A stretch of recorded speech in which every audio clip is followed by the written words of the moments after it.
Tenemos con nosotros un panel de lujo que me complace en presentar.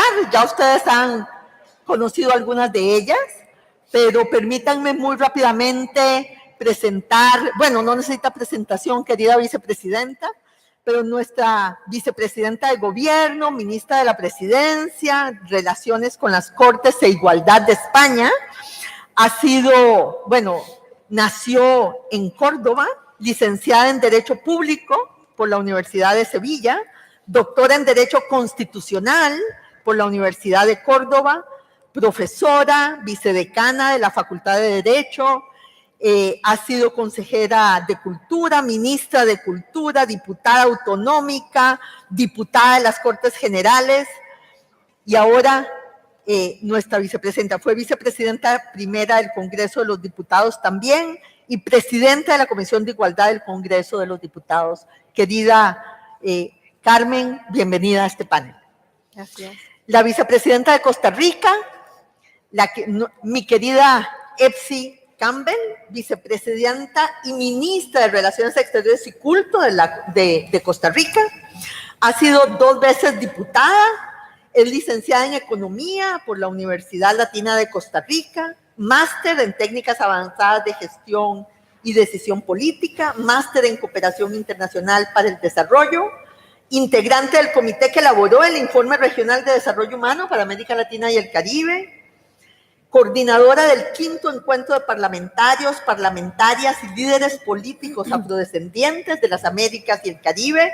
Ha sido una líder en este campo y activista de los derechos humanos de la mujer, de los pueblos indígenas y afrodescendientes. Bienvenida, querida vicepresidenta. La vicepresidenta de Ecuador, Alejandra Vicuña Muñoz, nació en Guayaquil, psicóloga clínica y magíster en Administración de Empresas, con mención en Recursos Humanos y Marketing. Para las elecciones legislativas del 2009 obtuvo una curul como asambleísta nacional en representación de Guayas por Alianza País. En las elecciones del 2013 fue reelegida como asambleísta por el mismo periodo. En la Asamblea Nacional fue parte del Grupo Parlamentario por los Derechos de las Mujeres y coordinadora del Grupo por la Garantía de Derechos de la Niñez y la Adolescencia, vicepresidenta de la Comisión Especializada Permanente de Derecho a la Salud y enviada de Ecuador a la Unión Parlamentaria. Ministra de Desarrollo Urbano y Vivienda, fue designada vicepresidenta constitucional del Ecuador en el 2017. Y tenemos con nosotras también a Osa Reiner. Osa me decía que no es la esposa del oso, Osa, que en sueco significa la diosa de los vikingos. No se vayan a enredar. Bien. Osa, directora ejecutiva adjunta de ONU Mujeres y subsecretaria general de Naciones Unidas, ejerció como ministra de la Niñez, Personas Mayores e Igualdad de Género en Suecia, tiene una extensa experiencia en igualdad de género, fue representante de Naciones Unidas en Bolivia, ejerció en el Ministerio de Justicia y fue consejera política en la oficina del primer ministro. Muy bienvenida, gracias. Osa, gracias por estar con nosotros. Muchas gracias. Y paso inmediatamente a darle la palabra y pedirle su intervención a la querida vicepresidenta de España, que además tiene que dejarnos tal vez un poquito antes de que terminemos. Querida vicepresidenta, hemos hablado de los Objetivos de Desarrollo Sostenible. Hemos dicho que los Objetivos de Desarrollo Sostenible no serán posibles si no hay una transversalidad en todos ellos de la equidad de género. ¿Por qué decimos eso? Porque aparte de tener un objetivo de desarrollo sostenible específico, también queremos que este sea un objetivo transversal a todos los demás. Se me ocurren tres razones. Una que tiene que ver con la cantidad. Nosotras somos más de la mitad de cualquier sociedad. Es decir, que si no se cuenta con nosotras, ningún objetivo es posible, de ningún tipo. Desde luego, tampoco con los objetivos que tenemos trazados en la Agenda 2030. Este podría ser meramente estructural, ¿no? Si hemos de dirigir a transformar a una sociedad y no se cuenta con más de la mitad, ya no estamos trazando la estrategia bien. Segundo, las mujeres somos siempre más pobres en todo, en cualquier lugar del mundo. Es decir, somos un objetivo particularmente necesitado de reequilibrio de políticas de igualdad que tiene que ver, evidentemente, también con todas y con cada una de las áreas donde necesitamos trabajar la sostenibilidad. No hay más. O sea, si queremos sacar de la marginación, de los riesgos, a cifras importantes de personas, somos las mujeres el objetivo fundamental de esa transversalidad de decisiones. Y tercero, creo que una parte muy importante de los objetivos de sostenibilidad, de igualdad, de solidaridad, de equilibrio, de reparto, de justicia, sobre todas esas políticas que son políticas que lo abarcan casi todo y sobre todo abarcan lo que es justo, las mujeres tenemos un particular conocimiento y eficacia de las situaciones. Hay por ahí circulando una especie de meme que dice, en términos actuales, técnicos, modernos, sostenibilidad es esto, hacer esto, este tipo de comportamiento. Y al lado dice, en términos tradicionales sería hacer esto y esto. Todo lo que sabemos hacer las mujeres, con pocos recursos, en ambientes muy hostiles, con una capacidad de sacrificio, de esfuerzo enorme. Termino. Creo que tenemos todo el kit completo de habilidades humanas, de habilidades, de experiencia histórica en las vidas difíciles de las mujeres, particularmente en los lugares más, digamos, discriminados, para tener prácticamente la tecnología humana con la que abordar la sostenibilidad y todos los objetivos de la Agenda 2030. Dicho de manera muy simple, la experiencia de las mujeres sirve mucho para todos los objetivos de equilibrio de todo lo que está absolutamente puesto en peligro. Muchas gracias, vicepresidente. No hay duda, ¿no? No podemos hacer los objetivos de desarrollo sostenible solo con la mitad de la población mundial, ¿no? Si esta es una agenda, además, que llama a una gran alianza de todos los actores, pues sería absurdo, ¿no? Que la acción y la capacidad transformadora de las mujeres no sea tomada en cuenta en todos ellos, ¿no? Y ahora lo que sí necesitamos es que haya medición de eso, ¿no? Porque claro, uno sabe que pueden haber grupos que se quedan aislados cuando hacemos los indicadores en los promedios, ¿no? Y entonces voy a Epsi Campbell. Nosotros hemos escogido para este seminario el tema del empoderamiento económico. Como bien se decía antes, por las que participamos en la inauguración, esto nos da un espacio de autonomía que también nos lleva a la autonomía física y a la autonomía política. Y hemos puesto atención para el empoderamiento económico en el tema de las leyes. Vos has sido legisladora durante 2 periodos, has impulsado leyes desde la legislatura. ¿Por qué te parece que ahí todavía, a pesar de los avances que hemos tenido, hay un campo adicional que tenemos que recorrer? Bueno, yo creo 2 cosas. Uno de los elementos fundamentales en los cuales se negocia el tipo de sociedad es en los parlamentos. Es allí, a través del marco normativo que establecemos, en donde decimos qué es lo que requerimos, cómo lo queremos, quiénes lo hacen y cuáles son las sanciones que tienen quienes no cumplen con esas reglas. En materia política, la participación de las mujeres en Costa Rica ha avanzado de manera cualitativa y cuantitativa. Digo cualitativa porque más personas compitiendo por los mismos puestos, uno espera que lleguen mejores hombres. No es al revés, como decían, es que había que mejorar la calidad de las mujeres simplemente. Y tenemos 45% de mujeres en el Congreso en esta oportunidad, lo que nos hace llegar prácticamente a la paridad. Pero la participación de mujeres en los mercados de trabajo está directamente relacionada con los obstáculos que tienen las mujeres en la vida cotidiana.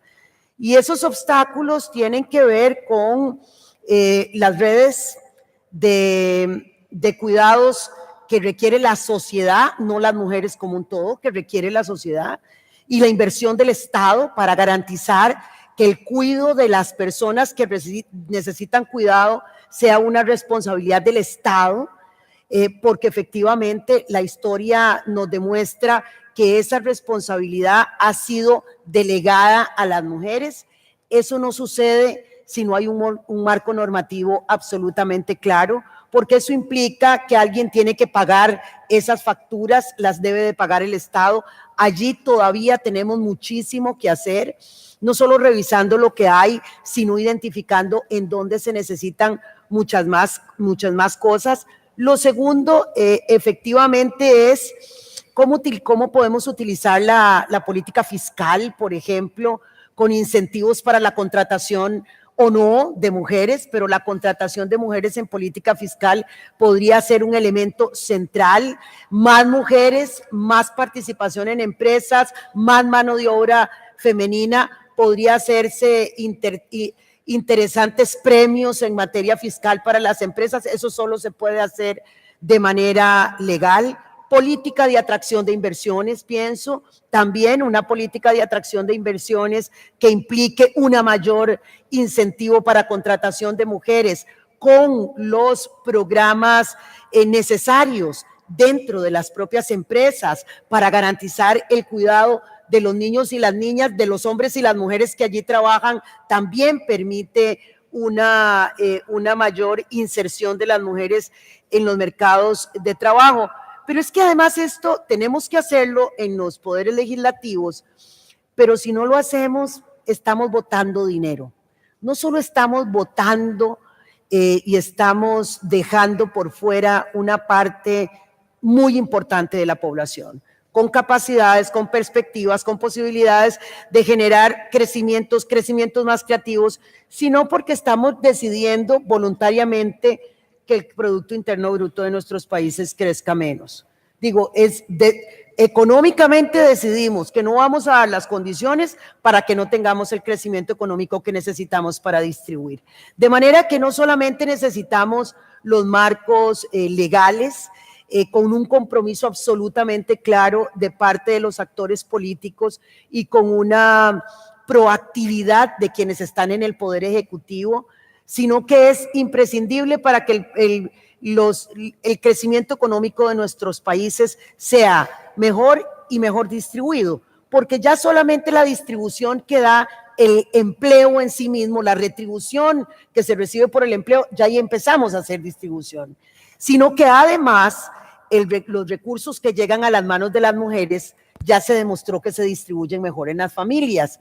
Pero tercero, en las familias donde hay otros ingresos diferentes al de los de las mujeres, cuando se suman esa canasta de ingresos, también hay una mejor distribución, un mejor desarrollo en las zonas de menor desarrollo relativo de cada uno de nuestros países. Entonces creo, para resumir, hay todavía mucho espacio por hacer, solo puse algunos de los ejemplos que implican promover leyes que generen mejores condiciones o las condiciones idóneas para que las mujeres nos incorporemos sin discriminación alguna en los mercados de trabajo, que implica, por cierto, que no nos cobren la maternidad, porque no nos cobren quiere decir que al final del periodo no se nos reduzcan aquellos no penalicen los plazos en que estuvimos fuera, a veces periodos muy cortos, pero que en última significan una menor retribución económica a la hora que recibimos una pensión.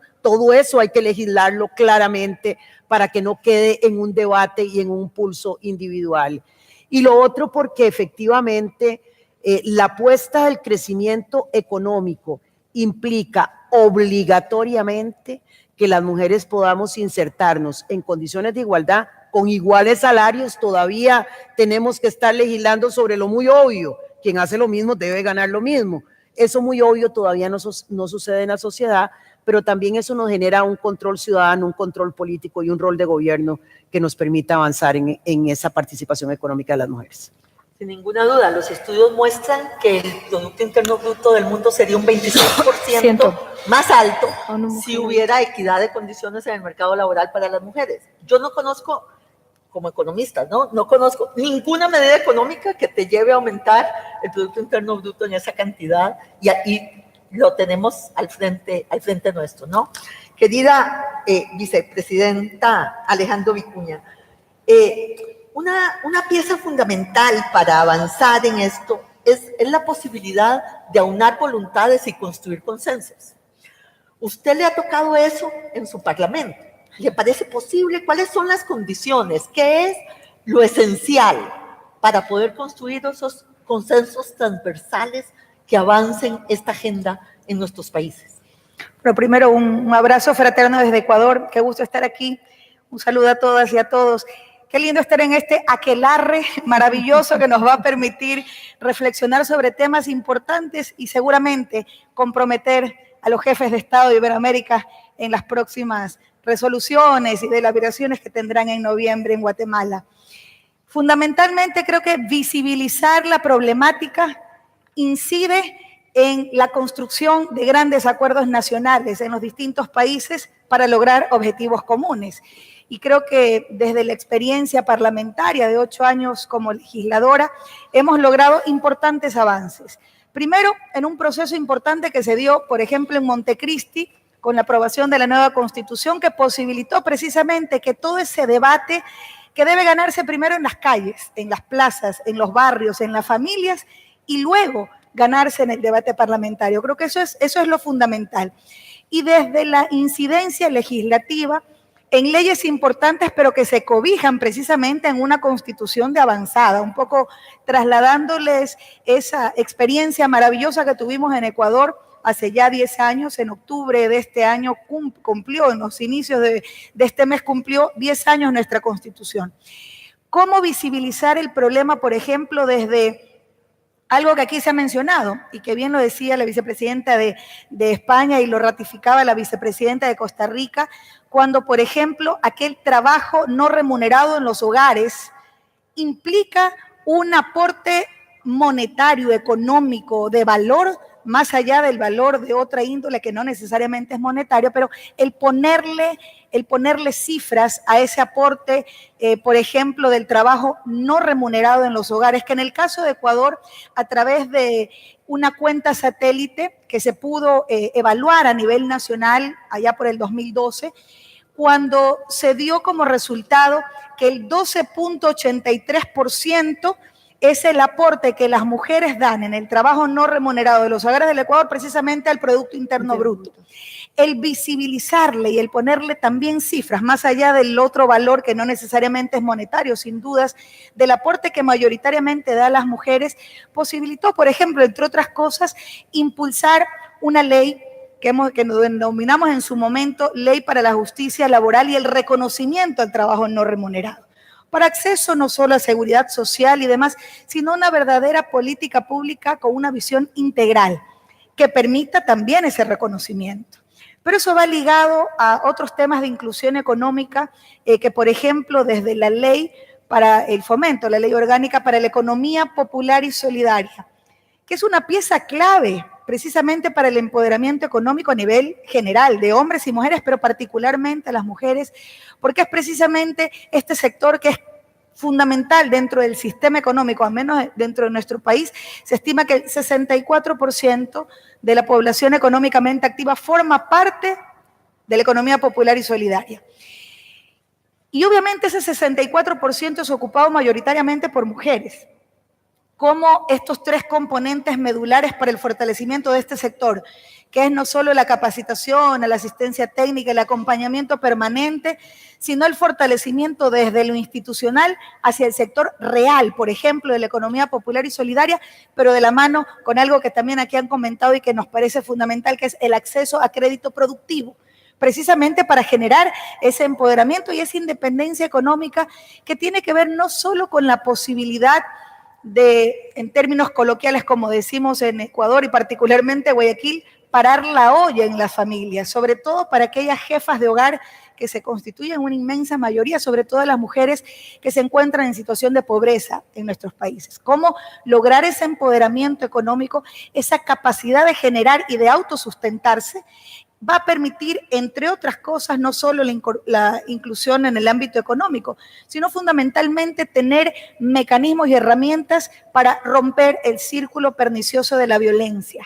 Violencia que sin dudas es un denominador común en nuestros países, y más o menos son cifras que en el caso concreto de América Latina están por el orden de 6 de cada 10 mujeres han sufrido algún tipo de violencia, ya sea desde patrimonial, física, psicológica y sexual. Y todos estos componentes nos ayudan a comprender una problemática desde una visión integral. Por un lado, el empoderamiento de las mujeres para la garantía y el ejercicio pleno de sus derechos, pero por otro lado, precisamente para contribuir al ejercicio de una vida plena, de una vida libre de violencia.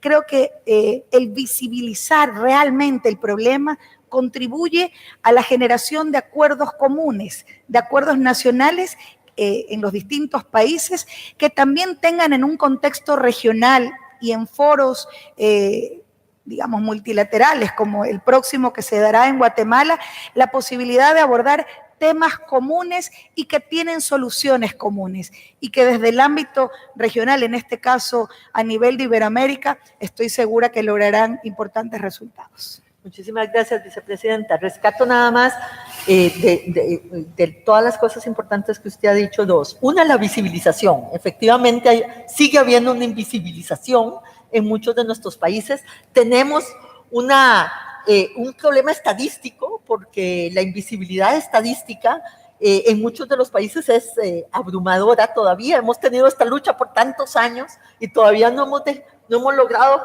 que en los datos esto esté visibilizado de manera continua y normal. Muchas veces para hacer cualquier cosa nos agotamos solo en saber cuáles son los datos reales para poder pasar a la acción.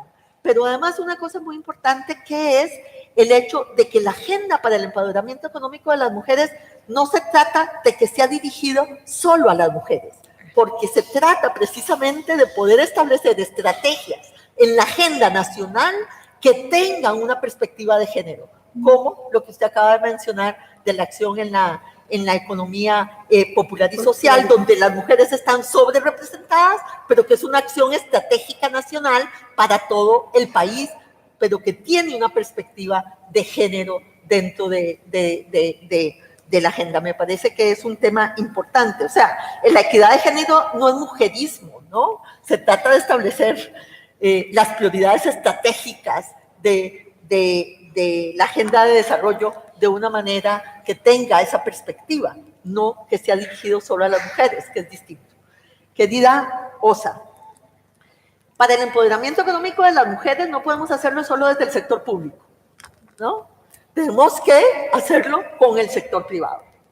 ¿Y cuáles son las principales estrategias que pensamos? ¿Qué es lo que hablábamos antes de entrar, comentábamos con todas las vicepresidentas, que una de las cosas es que tenemos que legislar también con respecto a lo que pasa no solo en el ámbito público, sino lo que pasa en el ámbito privado? ¿Cuáles son las principales medidas que podemos tomar, que influyan también en el ámbito privado? ¿Y cómo hacer esas alianzas para que lo que haya no sea resistencia, sino colaboración?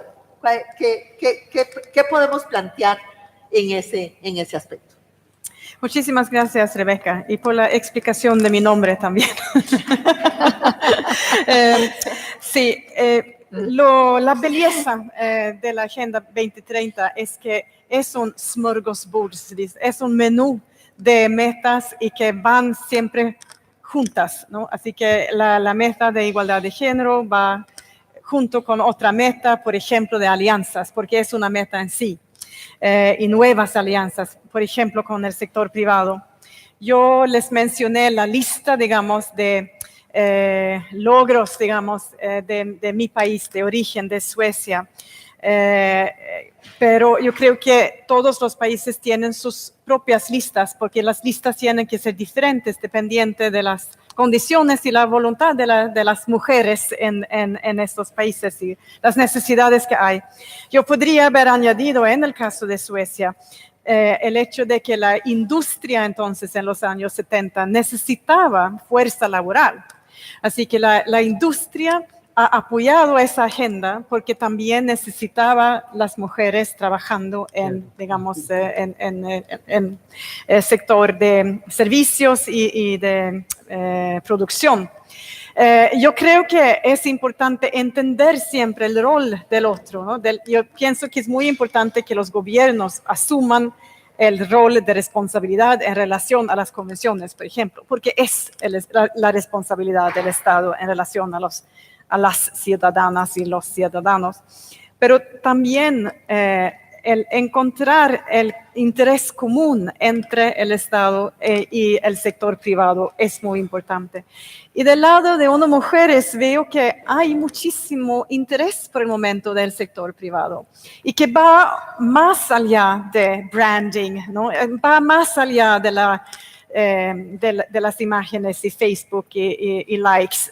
Realmente hay un gran interés de entender en qué sentido puedo contribuir, pero también aprovechar, ¿no? Y eso puede ser también diferente. Yo creo que en muchos países, creo que no hemos mencionado suficientemente, en muchos países para las mujeres las necesidades son básicas, el derecho a la tierra, el acceso al agua, infraestructura como caminos, a los servicios de salud, lo que fuera, pero el sector privado puede siempre encontrar maneras, yo creo, de realmente apoyar, digamos, necesidades en países con ese tipo de necesidades, pero también en países como los Estados Unidos o Suecia o Costa Rica o donde fuera. Yo creo que eso es importante. Tampoco creo que hay que esperar que los demás hacen su parte. Todo el mundo, yo puedo hacer mucho hoy, yo tengo una responsabilidad, así que yo creo que es importante trabajar juntos, pero tampoco esperar que los demás hagan su parte. Muchas gracias. Esto me lleva de nuevo a nuestra querida vicepresidenta de España, porque España es el país del mundo con mayor número de mujeres en puestos ministeriales en un gobierno. Y está impulsando una serie de temas en este ámbito, en el ámbito también privado, ya sea de cuotas en los consejos de administración, etcétera. ¿Por qué no nos cuenta un poco, vicepresidenta, cuáles son las prioridades que, de acuerdo a usted, son más importantes de impulsar en este ámbito y dónde van a poner su mayor esfuerzo en este periodo? En principio querría dejar claro, porque a veces las cosas son tan gráficas que no vemos lo que hay detrás. Somos el gobierno del mundo con más mujeres, porque somos más mujeres que hombres, y significa mucho. Significa lo que decía antes en mis palabras.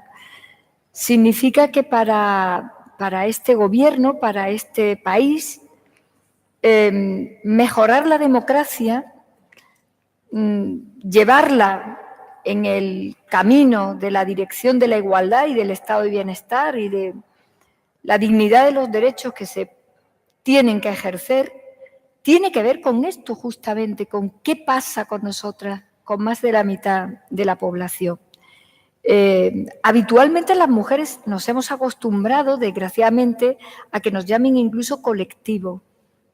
Y sin embargo, nosotras somos las únicas que no somos un colectivo. Todos los demás son colectivos, incluidos los varones, porque son menos. Y todo lo demás se puede llamar colectivo, menos nosotras, porque somos mayoría absoluta en el planeta. Curiosamente, la democracia no se siente de motu propio concernida lo suficiente por saber qué hace con la mayoría absoluta natural de su población, que somos las mujeres en el mundo. Esto es muy serio, esto es muy profundo, no es un detalle. Es un gobierno que tiene más mujeres que hombres porque responde profundamente al trabajo político que hacemos y que quiere hacer en el siglo XXI con una democracia como la española. Segundo, es muy importante qué hacer con la esencia de la vida de las mujeres, que yo decía antes, tiene que ver con nuestra libertad. Lo decía muy bien la vicepresidenta, la violencia contra las mujeres tiene que ver con el enorme desconcierto que le produce a los varones que son violentos el ejercicio de nuestra libertad. Esto lo sabemos. Es cuando nosotras decidimos si somos madres o no, si queremos continuar una relación o no continuarla. Cuando tomamos decisiones desde la libertad y que nos hacen libres es cuando el machismo de las sociedades dice que no podemos serlo y las cosas llegan hasta el extremo incluso de los asesinatos de las mujeres. Es decir, que hay que irse a la raíz de las cosas. Había alguien por ahí que decía que ser radical desde el punto de vista de verdad de esa expresión es ir a la raíz de las cosas, no estar en una posición extrema, sino ir a la realidad de las cosas. El presidente del Gobierno de España no solamente ha querido que este Gobierno tenga esta composición por estas razones profundas, es que incluso estamos vigilando constantemente que el resto de la Administración General del Estado, de la que depende obviamente la dirección política del Gobierno, también cumpla. Porque estamos muy acostumbradas a ver en el escaparate donde todo luce y es fácil poner una mujer o dos o tres y lo que hay detrás ya no se corresponde. Es decir, nosotros estamos vigilando constantemente que todo el resto de nombramientos y transformaciones de toda la administración del Estado español se corresponda también con la presencia equilibrada de las mujeres en segundos, terceros, cuartos y quintos niveles, en un intento que de verdad ahí sí que creo que mi país, que España, sí que puede trazar un camino bastante, yo diría que interesante para qué hacer en el siglo XXI con todo esto que estamos diciendo. Y luego, por lo que decían las dos vicepresidentas, porque hay que tomar decisiones que obliguen. Porque el terreno de perder el tiempo sobre la teoría ya se va agotando y hay que tomar decisiones que impliquen transformación de la realidad. Nosotros estamos haciendo dos cosas muy prácticas. Una, registramos una ley sobre la igualdad laboral entre hombres y mujeres que lo abarca todo, como decíais antes las dos. Desde cuál es la cuota de desempleo de las mujeres, que es siempre más alta que la de los hombres, como cuando hay una crisis del primer empleo que el sistema se desprende es del nuestro, lo decía Osa, cuando nos necesita la industria y el sistema productivo nos llaman, pero cuando ya no nos necesitan, no recibimos el respeto de ser trabajadoras y se prescinde de nosotras. Es decir, desde cómo entramos al mercado laboral hasta cómo salimos. Y lo decías antes tú, porque cuando salimos tenemos casi un 40% menos de pensión. Y es más, porque es muy dramático. Tenemos pensiones que en mi país son incluso hasta 300 euros menos de pensión una mujer que a lo mejor ha trabajado con más dificultades y obstáculos que un varón en su profesión. A lo mejor ha traído 2 hijos al mundo con el peligro de su cuerpo, de su gestación, de sus partos. Ha trabajado más horas en el cuidado de ellos, en la educación y en el cuidado de los hijos. Ha tenido menos reconocimiento profesional porque ha tenido que trabajar con más dificultades. Y finalmente, la vida, el Estado, la legislación, la sociedad, la penaliza cuando le ha dejado 2 hijos al país con una pensión menor para que su vejez sea peor. Este es el asunto, el que no quiera verlo es que no lo ve, pero este es el asunto. Así que hay que empezar a hacer leyes que abarquen desde cómo entramos al mercado laboral, cómo salimos y cómo hacemos en medio de todo eso la maternidad. Hay un primer pronunciamiento la semana pasada en la que todos los grupos de la Cámara han entendido que esta propuesta, que es de factura socialista, hay que debatirla. Ahora vamos a ver cuánto quieren debatir, cuánto se quieren comprometer. Esto vale esfuerzo político, seriedad del Estado de Derecho y recursos económicos, pero el Gobierno tiene planteado ahí el debate de la calidad de la democracia española. Y segundo, y termino, en Europa, en la política común europea, había una directiva para obligar a las empresas a tener presencia equilibrada en los consejos de dirección, en el ámbito, digamos, del reparto de poder empresarial, en el ámbito empresarial. Estaba en stand-by, estaba parada, no sabía nadie cómo tirar de ella y, bueno, en una reunión la semana pasada se sugirió la idea, Francia, Italia, Portugal, algunos países tenían la idea de tirar de esa directiva y se nos pidió al Gobierno de España en qué posición nos colocábamos para tirar de ella. Hemos dicho que naturalmente que eso está en conexión directa con nuestro trabajo interno, parece que se pueden sumar también Alemania, es decir, que estaríamos en condiciones en Europa de autoimponernos por obligación legal el reparto del poder empresarial, que es lo que también puede transformar, y como decía también, como lo decía también tú, vicepresidenta, porque ya no es solo un asunto de la justicia, que significa ser tratadas con igualdad de oportunidades. No, es que a las empresas del mundo les interesa lo que las mujeres aportamos por razones de eficacia, de eficiencia y de resultados empresariales. Porque, lo decías tú, Rebeca, porque está estudiado en la teoría la parte que pierde el PIB del mundo porque nosotras no estamos incorporadas en esa dirección. Es decir, que, termino, estamos dando pasos muy prácticos. Ya la teoría se ha acabado. El que no quiera entender la teoría de lo que decimos las mujeres del mundo y las iberoamericanas en concreto acerca de la igualdad y de nuestros derechos, el tiempo de la teoría se está acabando. Es ahora, porque además ahora están las sociedades movilizadas, las calles, las mujeres empoderadas por ellas mismas para exigir a las agendas de los estados. Así que es ahora. Y nosotros no nos vamos a mover en esos dos espacios prácticos en los que esperamos tener buenos resultados y compartir con el resto y desde luego con los países hermanos en Iberoamérica, lo que tiene que ser la única línea correcta de desarrollo de la democracia, que es esta, porque no hay otra. Un fuerte llamado a la acción, fuerte llamado a la acción. Muchas gracias, vicepresidenta. A ver, otro gobierno que apostó por la paridad fue Costa Rica. No solo tiene casi paridad en el Parlamento, 45% del Parlamento son mujeres, sino que también apostó por la paridad en el Ejecutivo. ¿Por qué era importante desde el punto de vista político, querida vicepresidenta, que el gobierno apostaba por la paridad? Y de acuerdo a, porque todas estamos aquí porque una lucha antes, porque muchas mujeres tuvieron que hacer muchas cosas antes de que llegáramos nosotras. Pero en tu experiencia en el Parlamento, ahora en el Ejecutivo, ¿qué fue lo más importante que dio pie a que esto fuera posible? Bueno, yo quiero decir que antes del gobierno paritario del presidente Carlos Alvarado, yo había presentado en el Congreso de la República un proyecto de ley para que a partir del 2018 todos los gabinetes fuesen paritarios. Y el debate dentro del Congreso fue un debate en el que en un momento determinado ya estábamos listas para votar desde la Comisión de las Mujeres para llegar al plenario legislativo, y siempre un obstáculo más, otro más, y terminaba el periodo constitucional pasado y no lográbamos modificar la ley.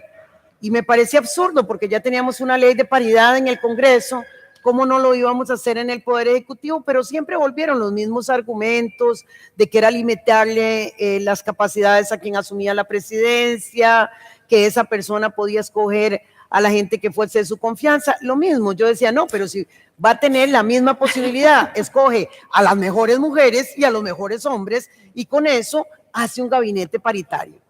Pues decir que al final del periodo no se logró, pero iniciamos un proceso en la campaña política relacionada con la paridad de gobierno y la necesidad de que quien ganase las elecciones asumiera el compromiso. El presidente actual asumió un compromiso de campaña. Antes de ganar las elecciones firmó un acuerdo con mujeres de todos los sectores, de diferentes partidos políticos, para que en caso de que llegase, establecería un gabinete paritario. Pero quiero decir que él nos contó posteriormente qué fue lo que pasó, porque ya había asumido el compromiso y supuestamente teníamos que darle seguimiento para ver cómo se cumplía. Y él dice que cuando empezó él a llamar gente, había olvidado su compromiso paritario, y ya cuando estaba el gabinete le pregunto yo sobre cómo quedamos, presidente, y el presidente contando me dice: quiero decirle la pura verdad, yo busqué a las mejores personas y el 53% en esta primera propuesta son mujeres. O sea, no tuve que hacer un esfuerzo particular de ir a mirar en dónde están las mujeres, sino que las mujeres estaban ahí, estaban capacitadas, se veían listas, venían de diferentes partidos políticos, tenían experiencia de gobierno, otras más jóvenes. Entonces, finalmente constituyó un gabinete paritario, un gabinete en el cual el Ministerio de Hacienda o de Finanzas es liderado por una mujer, el de Comercio Exterior es liderado por una mujer, el de Planificación y Política Económica es liderado por una mujer, el de Relaciones Exteriores es liderado por una mujer, el de Turismo es liderado por una mujer. Quiero decir, cuando pongo estos ejemplos, lo que digo es, además, esos sectores en donde parecía muy difícil que las mujeres llegáramos, cuando se buscaron los mejores perfiles sin prejuicio de género, porque no es que para lo otro necesita o tiene que buscar mucho las mujeres, es que a veces el prejuicio solo usted tiene los nombres de los señores que ha conocido toda la vida, y entonces como esos ya han estado siempre, y creo que en eso le ganó a nuestro presidente el hecho de ser un presidente joven. Estaba menos amarrado con las estructuras más tradicionales, se había educado en un espacio que era un espacio más equitativo, está más cercano a lo que yo he llamado la generación de la luz, esa generación que va a aquilatar lo mejor del pasado. Yo realmente soy optimista, hay alguna gente que es pesimista del futuro, yo para nada, yo tengo un optimismo que se basa en evidencia empírica.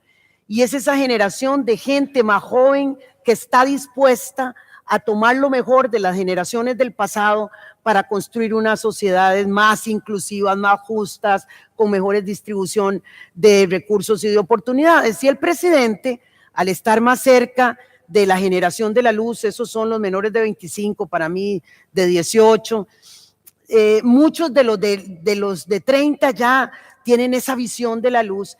Es una generación que mira también en clave femenina, y eso es una cosa muy importante porque no tiene que ser una mujer para mirar en clave femenina, y entonces miran con mayor naturalidad, normalidad, que los recursos y los puestos de poder sean ocupados por mujeres. Entonces ha sido una experiencia, pienso que extraordinaria para el país. El efecto de demostración para las niñas y los niños es muy importante. Las decisiones que se toman entonces también tienen esa perspectiva en donde se está negociando la política de Estado en todos los sentidos. Es más entendible, no quiere decir que los problemas estén resueltos, pero es más entendible cuando se plantean los temas relacionados con las mujeres en un contexto de un gabinete paritario. De manera que se llegó allá producto de un esfuerzo sostenido país, sí, un país que desde el año 2002 inició con la ley de cuotas, que desde ese momento no menos del 35% de los asientos del Congreso han sido ocupados por mujeres, con un líder joven que tiene una perspectiva en la cual mira con compromiso y con responsabilidad compartir el espacio, el poder con las mujeres, pero también me parece que implica que estamos trabajando para una generación en la cual estas discusiones ya hayan quedado en el pasado, porque se convierten en realidades vividas tranquilamente por las mujeres y los hombres del futuro cercano. Yo sí no espero, ¿cuántos años dije? No, eso no. Muchas gracias. Primero, el tener masas críticas, ¿verdad? Sí hace una dinámica diferente. yo creo que lo ha dicho Epsi de alguna manera, ¿no? El hecho de que por muchos años tuvimos una representación, una masa crítica en el Congreso también es parte de cambiar la realidad. Y este cambio generacional, ¿no? Que me parece interesante que lo menciones. ¿Es así, Alejandra, en Ecuador? ¿Tu experiencia es que hemos logrado una mayor normalidad? Digamos, nosotros sabemos que la discriminación no siempre es por mala fe, muchas veces es por miedo o por inconsciencia. Son más conscientes las nuevas generaciones, hemos logrado incorporar a los hombres a esta lucha dentro de una nueva normalidad. Como dice Epsi, es así, es así tu experiencia, ¿ves ese camino también hacia adelante? Yo creo que sí, y coincido en la línea de que es un nuevo momento el que vive el mundo, es una nueva etapa. Y así como desde niños digamos, hay una nueva perspectiva de vida, hay una nueva visión que incorpora esa equidad de forma transversal. Creo que se ha logrado mucho. Nos falta cualquier cantidad de kilómetros y millas todavía por caminar, pero creo que el haber alcanzado en muchos de nuestros países en materia de igualdad formal, a nivel de constituciones, normativas, representación paritaria, por ejemplo, en el caso de Ecuador, el haber logrado en que las listas pluripersonales de representación popular se basen no solo por la paridad, sino por la alternancia que garantiza efectivamente el que más curules sean ocupadas por mujeres, más del 40% en el caso de nuestro Parlamento, pero creo que lo de fondo, así como ahora los niños tienen mucha más conciencia sobre la conservación del medio ambiente, ¿sí? Y los problemas vinculados, por ejemplo, a temas de ecología y de preservación de la naturaleza, creo que lo propio en materia de equidad de género. Es decir, de la igualdad formal, lo que debemos es generar condiciones para dar un salto importante hacia la igualdad real, de lo que ocurre en la cotidianidad de la vida de las mujeres, porque en las constituciones, en las leyes, creo que se ha avanzado mucho. Sin dudas todavía hay algunas cosas que seguir corrigiendo, pero en términos generales sí. Hay una nueva etapa, hay nuevas generaciones que ya empezaron a cosechar aquello que le costó a muchas mujeres y también con el apoyo de hombres, sangre, sudor y lágrimas. Eso creo que es evidente y yo creo que hay una nueva etapa en la que necesariamente, como dijo en su obra Feminismo para principiantes, Nuria Varela, qué importante es que necesitemos como sociedad más hombres y mujeres que estemos dispuestos a ponernos los lentes color violeta y poder ver efectivamente y cómo unir esfuerzos en una causa común, una causa que es de la sociedad en su conjunto, que es una causa planetaria, que más allá de lo que ocurre en América Latina, en los países de Iberoamérica también, sin dudas, qué importante es que estos son temas que están en el debate planetario y yo creo que hacia allá debemos seguir avanzando. Hay nuevas generaciones que vienen ya también con otro chip, seguramente coincidiremos en eso. Y si bien, así como toma mucho tiempo y es muy complejo, por ejemplo, cambio de la matriz energética, el cambio de la matriz productiva y demás, creo que el cambio de la matriz cultural es uno de los desafíos y tareas pendientes mucho más complicados. Sin embargo, creo que hay condiciones para lograrlo cuando estemos dispuestos como sociedades, tanto hombres como mujeres, porque yo creo que desde los inicios del movimiento feminista a nivel mundial, que contó con la participación y el apoyo también de hombres, solo para mencionar algunos de ellos, y guardando las distancias de nuestras regiones, por ejemplo, desde un John Stuart Mill hasta un Eloy Alfaro Delgado, pasando por muchos otros. En aquella época y tanto ahora, creo que ese aporte va a ser fundamental y empieza a ser fundamental. Yo, por ejemplo, en mi experiencia parlamentaria y como integrante del Grupo Parlamentario por los Derechos de las Mujeres, veíamos con tanta alegría, con tanto compromiso, como uno de los coordinadores del Grupo Parlamentario era precisamente un compañero asambleísta, hombre. De hecho, uno de los más jóvenes del Parlamento, Diego Vintimilla.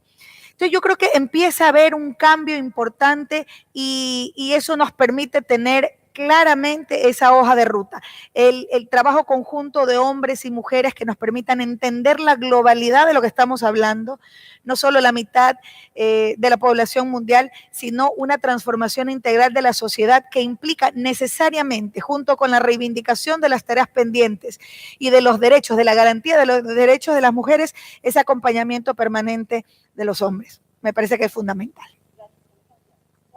Ya va la última pregunta a vos y les voy a dar unos minutos nada más para que cerremos, se nos acaba el tiempo, pero vos dijiste, Suecia, que es una de las sociedades a las que nosotros volvemos a ver como una de las sociedades más avanzadas en términos de equidad de género, pero no hay ninguna sociedad que haya alcanzado la equidad de género de verdad. Vos has estado en el sector público, has estado en organismos internacionales. En tu propia experiencia, ¿cuáles han sido las mayores dificultades que sientes haber enfrentado en ese camino? Gracias. Viniendo de una sociedad como la sueca, pero nosotros podemos, yo creo que nosotras tres podríamos tener cosas muy comunes, pero me interesaría saber desde tu propia experiencia cómo ha sido ese recorrido. Muchísimas gracias. Sí, yo creo que el tópico que estamos hablando, derechos de mujeres, igualdad de género, es un tópico, se trata de poder. Y lo que pasa en las sociedades es una negociación, digamos, alrededor de este poder. Y el poder lo tienen hombres y pagan las mujeres para que los hombres puedan mantener este poder, ¿no? Así es. Hay algunos ejemplos de desigualdad de género que desfavorece a los hombres, pero en la gran mayoría de los casos realmente son hombres que tienen más poder solamente por ser hombres. Y yo creo que eso hay que entenderlo, porque lo que haciendo propuestas o preparando leyes como ustedes lo están haciendo ahora, si se desafía el equilibrio, el desequilibrio de poder, entonces habrá resistencia, ¿no? Y yo creo que esa resistencia tiene diferentes caras, pero hay que entenderlo y mi estrategia siempre ha sido estadísticas. Siempre intentar de ponerme al día con lo último de investigaciones, de datos, porque en debates, en la argumentación, hay que siempre saber realmente cómo es la verdad, digamos, ¿no? Y entonces es más fácil estar en ese tipo ese tipo de debates. Pero lo que pasa es que no es racional. La resistencia no es racional. Pero mi única manera de enfrentarlo ha sido la lógica, ¿no? Estadísticas. Así es la vida de mujeres. Así es, y eso tenemos la obligación de cambiarlo, ¿no? Muchas gracias. Voy a pedirles una última ronda y les pediría que en ese cierre me digan qué opinan sobre estas dos cosas. Una es que hay inequidades de género inversas hoy en día también en nuestras regiones, ¿no?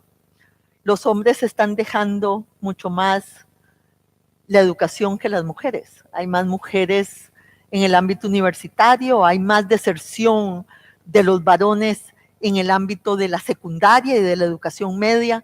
También los roles de la sociedad, decíamos, esto es una agenda para toda la sociedad, ¿no? Los roles de la sociedad también están afectando inversamente a los hombres en algunos de los roles que les corresponden jugar a ellos. ¿Tenemos una agenda para eso? ¿Hablamos de eso? ¿O todavía no estamos preparadas para asumirlo todo, digamos, dentro de nuestra agenda de equidad? Y la segunda cosa es, cuando hablamos de esta agenda, hablamos de reducir la brecha salarial, de la representación en los consejos de administración, de evitar el impuesto a la maternidad, de facilitar la conciliación entre la vida laboral y la vida familiar. Hablamos de permisos de maternidad y paternidad, ¿no? Cuando hablamos de todo esto, ¿creemos que estamos representando a todas las mujeres? ¿O la diversidad al interior de las mujeres la estamos considerando suficientemente? ¿Estamos representando suficientemente la diversidad al interior de nuestro propio grupo. Epsi, vos que has sido además una luchadora por la agenda afrodescendiente, estamos representando también a las mujeres indígenas y afrodescendientes de nuestra región, a las mujeres de menores recursos y a las mujeres rurales, o estamos sesgadas en nuestra agenda urbana, profesional. Bueno, yo quisiera empezar diciendo que el elemento central para tener una política pública que disminuya las brechas de desigualdad, incluidas las brechas entre las mujeres y los hombres, las brechas de género, es reconocer la diversidad de la sociedad. Cuando usted no reconoce esa diversidad, no va a cumplir los objetivos de la Agenda 2030 porque hay algunos que sí se van a quedar atrás. Hay algunas que sí se van a quedar atrás. Y cuando planteabas el tema de las brechas inversas, en algunos casos, no cabe la menor duda que los jóvenes afrodescendientes brasileños están en una situación de riesgo absoluto y en algunos casos hasta reconocido como genocidio. Ser muchacho negro en Brasil les coloca en una situación de riesgo de vida muchísimo mayor a la de cualquier otro grupo. Ahí hay un sesgo que tiene que ver con género y raza, que castiga particularmente a una parte de la población.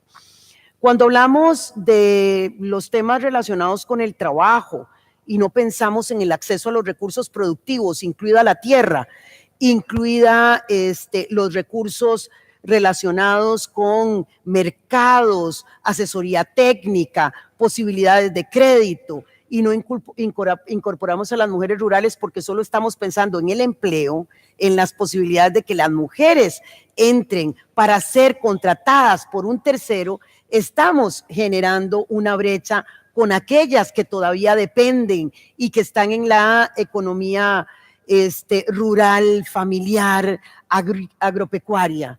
Digo, definitivamente tenemos que hacer un esfuerzo desde la política pública para que cuando hablamos de las mujeres estemos pensando, como se tiene que pensar en la sociedad, en la diversidad en todo ese abanico, entre lo urbano y lo rural, entre las que están en el mercado informal o las que están trabajando fuera de los mercados oficiales que no están cubiertas por ningún sistema de seguridad social. A esas las redes de apoyo, digamos, las redes de cuidado, les llegan poquísimo porque se la están jugando con ninguna herramienta. De manera que yo sí creo que hasta el momento estuvimos teniendo unas miradas parciales, unos lentes que solo veían una parte. Pero eso se va cambiando si también vamos cambiando la composición del poder.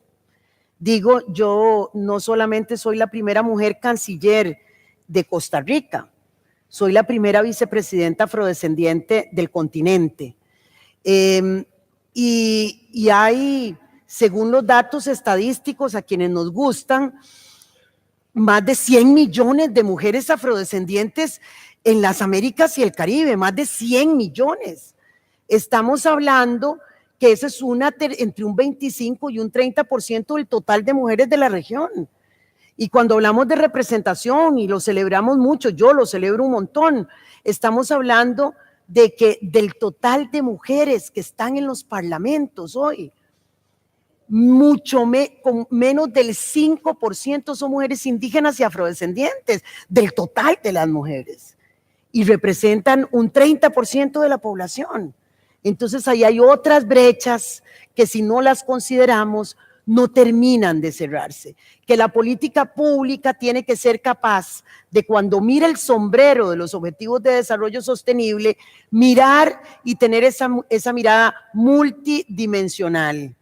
Esos anteojos, no sé, ya no son como cuatrifocales, no sé, en donde podemos mirar el mundo completo. Y tenemos que hacer lo que estás haciendo. Siendo o no nosotras representantes de los sectores más excluidos, las mujeres podemos tener esa mirada que toca a los diferentes sectores de la población. Creo que tenemos que estar listos para la inclusión de los sectores que están excluidos. Creo que el compromiso tiene que ser como un compromiso de Estado, que no se trata de consolidar el gueto de la lucha por los derechos de las mujeres nada más, porque le voy a decir la verdad, si no logramos quebrar todas las desigualdades, tampoco la de las mujeres lo lograremos hacer, porque es una lucha por la inclusión y la democracia, y es una democracia pluricultural y multiétnica, es una democracia desde lo rural hasta lo urbano, es una democracia de los más jóvenes y las más viejas, y los más viejos también, de manera que el compromiso de estar en el Estado, en cualquier puesto en el que estamos, es que miremos, hagamos un ejercicio permanente. Nos lo pidió el presidente de nuestro país, pero lo tenemos que hacer las mujeres permanentemente, fijarnos los últimos y las últimas de la fila, empezar por esos. Ya se ha empezado muchas veces por los que están iniciando esa fila, por los primeros. Y cuando nos fijamos los últimos y las últimas de la fila, entonces vamos a tener una mirada multidimensional. Y estoy yo, como lo estoy de segura, que a pesar de que en Iberoamérica hay algunas manifestaciones en donde hay unas rupturas dificilísimas, donde pareciera que el futuro es complejísimo porque se levantan discursos anti los derechos de las mujeres, en contra del reconocimiento de la diversidad, se levantan discursos como muy abiertamente, no los habíamos visto de manera tan clara en el pasado. A pesar de esos discursos, es que están sucediendo todas las contradicciones que se requieren, y esas contradicciones son como contracciones de parto para empujar ese otro proceso en donde definitivamente vamos y estamos por construir una sociedad mejor. Pero tenemos ahora, en esa labor que tenemos que hacer, ampliar nuestra perspectiva para que cumplamos nuestros propios objetivos. Y las mujeres que estamos aquí estamos representando objetivos de Estado. Y esos objetivos de Estado tienen que ver con la justicia, con la igualdad, con la democracia, con la paz, con la no discriminación, con el desarrollo sostenible, con el cuidado de la tierra. Tiene que ver justamente con ese mundo que nos soñamos, que la primera parte de ella lo vamos a cumplir en el 2030, cuando hagamos revista de todo lo que habremos aquilatado con un trabajo intenso entre las mujeres, con las mujeres y entre las mujeres y los hombres. Bueno, efectivamente, creo que el que nadie se quede afuera, que nadie se quede atrás, debe ser una consigna permanente, pero todavía hay 2 y hasta 3 veces la discriminación y la vulneración de derechos. Si es que hablamos, como bien mencionaba la vicepresidenta de Costa Rica, si es que hablamos de mujeres y encima pobres y adicionalmente representantes de pueblos y nacionalidades, mujer campesina, afrodescendiente o indígena, tienen doble vulnerabilidad. Y si a eso le incorporamos también su condición sexogenérica, pues bueno, ni hablar. Entonces, yo creo que ahí tenemos un gran desafío.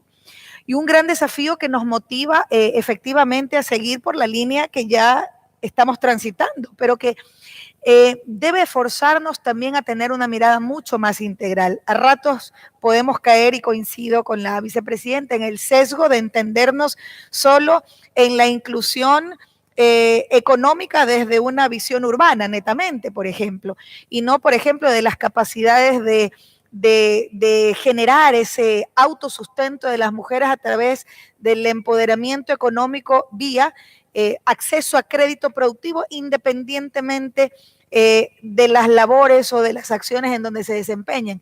Me parece que es fundamental un tema que mencionaban aquí, no solo pensar desde el ámbito de lo público y desde la representación, sino cómo impulsar desde el ámbito de lo privado, desde el sector empresarial y productivo, esa incorporación real. Creo que hay todavía grandes desafíos, a más de los que hemos enumerado aquí. Creo que el compromiso de los estados por el decenio afro, por el cumplir efectivamente esas tareas pendientes que todavía en los distintos estados están como eso, como una tarea pendiente, nos debe obligar a redoblar esfuerzos. Si es que esto no lo hacemos de manera integral, si es que no, empezamos también a reflexionar sobre esa falsa dicotomía del desarrollo urbano versus lo rural, cuando efectivamente debe ser un encadenamiento absoluto desde lo rural y lo urbano para un desarrollo bien entendido, un desarrollo integral que no debe verse nunca más en términos exclusivos de acumulación, sino fundamentalmente de redistribución. Solo ello nos permitirá efectivamente alcanzar los objetivos que nos hemos planteado y que estamos seguros que como sociedad empezará cada vez con mayor frecuencia en los distintos ámbitos, tenerlo como un tema de debate, que no solo debe estar presente en estos foros, en donde estamos vicepresidentas, donde están autoridades regionales, donde están embajadoras y ministras. Esto tenemos la responsabilidad, cada uno de los que formamos parte de este panel, de este auditorio, de llevarlo a lo más cercano de los territorios. Este debate tiene que empezar a dárselo en la cotidianidad de la vida de las mujeres, en las familias, en los barrios. Creo que ese es el gran desafío para lograr efectivamente alcanzar la igualdad real mucho más allá de lo formal. Gracias. Yo personalmente pienso que es mi obligación de entender las realidades de mujeres en diferentes ambientes, en diferentes países, en diferentes condiciones. Por ser yo, pero también cómo represento las Naciones Unidas. Es la idea con las Naciones Unidas. Y hay que escuchar, hay que dialogar, hay que realmente saber que represento intereses de mujeres y hombres, porque también hay hombres que quieren más igualdad de género. Y entender qué hay que hacer, qué tengo que hacer. También quería mencionar otra vez el papel importantísimo que tiene el movimiento de mujeres o el movimiento de igualdad de género en el mundo. Lamentablemente, hoy en día hay también mucha resistencia contra ONGs en general, especialmente en relación a las organizaciones que se dedican a derechos humanos y más aún tal vez en relación a organizaciones que se dedican a derechos de niñas y mujeres. Y hay países, hay regiones donde eso que estamos diciendo ahora sería muy peligroso decir o expresar. Y lamentablemente no vemos que se está mejorando por el momento en general en el mundo. Y yo creo que algo que todas nosotras podemos hacer es siempre pedir reuniones con organizaciones de mujeres, visibilizar su trabajo, apoyar de diferentes maneras y entonces también asegurar que esas organizaciones representan diferentes perspectivas desde mujeres y niñas. Lo último también quería decir que en el año 2020 se celebra justo la conferencia de Beijing, porque cumple 25 años. Y eso será una muy buena oportunidad de continuar el debate entre gobiernos, organizaciones, el sector privado y también niñas y niños, porque ellos tienen el derecho de definir el futuro. Gracias. Muchas gracias. Termino con unas frases muy cortas. Las agendas no se inventan, se construyen. El progreso no es lineal. También tenemos retrocesos. Aquí lo que ha habido es un llamado a la acción, porque tenemos el diagnóstico, sabemos lo que funciona, tenemos el conocimiento, tenemos la investigación, el llamado a la acción y a la acción conjunta en la transformación de la sociedad ha sido un elemento clave de lo que hemos hablado hoy. Y 2 definiciones finales. ¿Qué es ser joven? Es para sentirnos mejor nosotras. Decía un amigo mío que ser joven es tener más ilusiones que recuerdos. Yo creo que el movimiento feminista es joven porque tiene más ilusiones que recuerdos, porque sabe lo que puede hacer hacia futuro. Y en cuanto al optimista y el pesimista, a mí me gusta mucho una frase de Shimon Peres, que decía que los optimistas y los pesimistas morimos igual, pero vivimos diferente. Tenemos que vivir diferente. Muchas gracias a todos.